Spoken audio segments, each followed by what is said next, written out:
سنة والشيعة، وإنما الكلام أين؟ في التفاصيل، وهو أنه جمعوا الحطب، وأنه أحرقوا الباب، وأنه أخرجوا عليا بهالطريقة، وأن عليا أخذه بتلابيب فضرب به الأرض، وأنه تذكر وصية عزيزي سيدنا لماذا تذهب يمينا ويسارا؟ هذا أمامكم أعزائي كتاب سليم بن قيس الهلالي الجزء الثاني صفحة 584. ارجع وعزا. فلما رأى علي عليه السلام خذلان الناس فقال عمر لأبي بكر، فقال أبو بكر من نرسل؟ فقال عمر نرسل قنفذا. فانطلقوا فاستأذنوا، فقالت فاطمة اخرج عليهم إن لا تدخلوا علي. فرجعوا وثبت قنفذ الملعون، فقالوا إن فاطمة قالت فتحرجنا، فغضب عمر وقال ما لنا وللنساء، ثم أمر أناسا حوله أن يحملوا الحطب، وإلى آخر القصة. مبنية على أي كتاب هذه التفاصيل أعزائي؟ على كتاب سليم. سيدنا يعني تريد تنكر؟ أقول لا لا لا لا، أريد أن أقول إن الخطيب المنبري الكاتب الذي يريد أن ينقل هذه الروايات لا بد أن يتثبت، إما أن يقول كتاب سليم صحيح السند ويمكن الاعتماد عليه فليقم دليله، قل هاتوا برهانكم، وإما أن لا يثبت له ويعتمد كلام من؟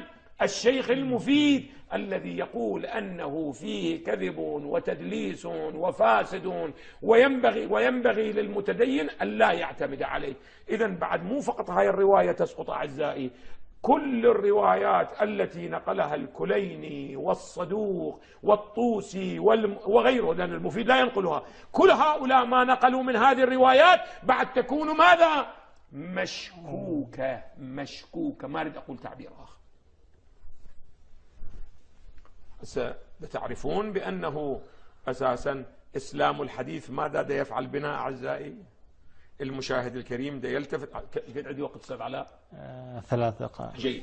دا تعرفون أعزائي إذن إسلام الحديث ماذا دا يفعل؟ إذن فليهيئوا إذا عندكم مداخلات، لأنه أنا 2 3 وأنتهي. دا تعرفون أعزائي ماذا يفعل بنا إسلام الحديث؟ ماذا يفعل بنا؟ فإن بنينا على إسلام الحديث لا بد أن نتثبت أن هذا الكتاب الذي صدر واقعا لسليم، أو لأنه ينسجم مع إيديولوجيتنا، مع عواطفنا، مع توقعاتنا، إذن كل ما يوجد مع فيه ردود أفعالنا، أحسنتم، مع متبنياتنا، إذن ما يقوله فهو ماذا؟ صحيح. فهو صحيح. أما إذا كان يقول على خلاف متبينات، والكتاب يقع في 2 3 أعزائي كبير جدا ويعد من أهم المصادر. هسه الآن أنا يقين عندي في القنوات، في المواقع، في المنابر سوف تبدأ حملة شعوى، ولكن بيني وبين الله أنا إلى الآن ما أعطيت رأيي في ماذا؟ في كتاب سليم. ما قلت أنه كتاب مدسوس، ولا قلت أنه كتاب ساقط، وإنما قرأته للأعزة وأريهم مرة أخرى من يريد حتى يطمئن أعزائي، حتى يطمئن. يقول غير موثوق به، التفتوا إلى العناوين، غير موثوق به، لا يجوز العمل على أكثره، حصل فيه تخليط وتدليس، ينبغي للمتدين أن يجتنب العمل بما فيه، لا يجوز التعويل عليه، ويجب عليه أن يفزع فيما تضمنه من الأحاديث إلى المتخصصين،